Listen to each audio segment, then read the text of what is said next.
আমাদের পরবর্তী অঙ্ক সমাধান করো।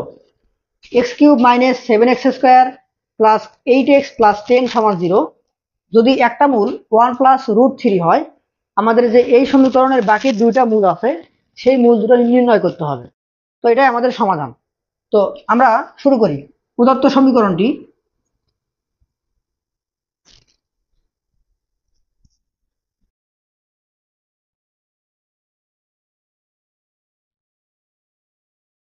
x³ -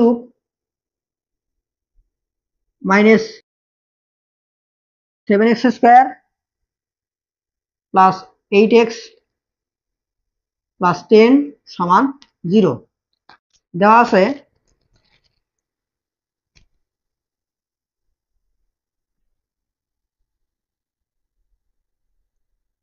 একটি মূল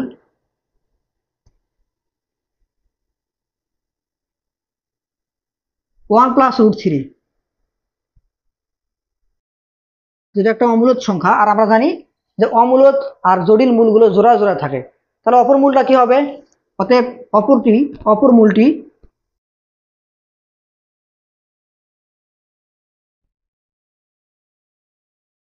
এটা জোড়া জোড়ায় থাকবে, একটা হবে 1 - √3।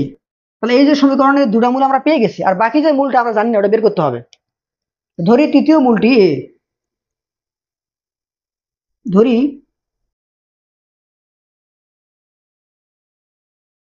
তৃতীয় মূলটি সমান এ।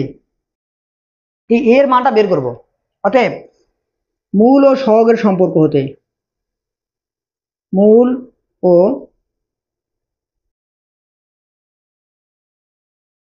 সহগের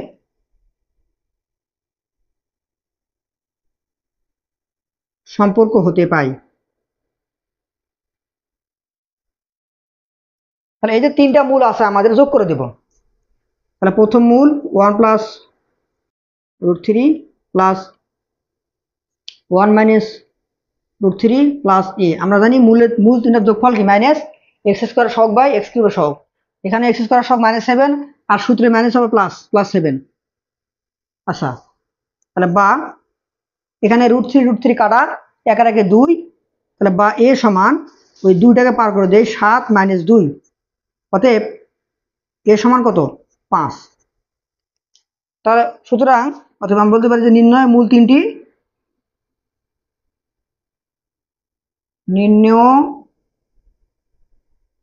মূল তিনটি একটা হচ্ছে 1 + √3, 1 - √3, আর একটা কত? 5। এটাই আমাদের প্রদত্ত সমীকরণের সমাধান। ধন্যবাদ সবাইকে।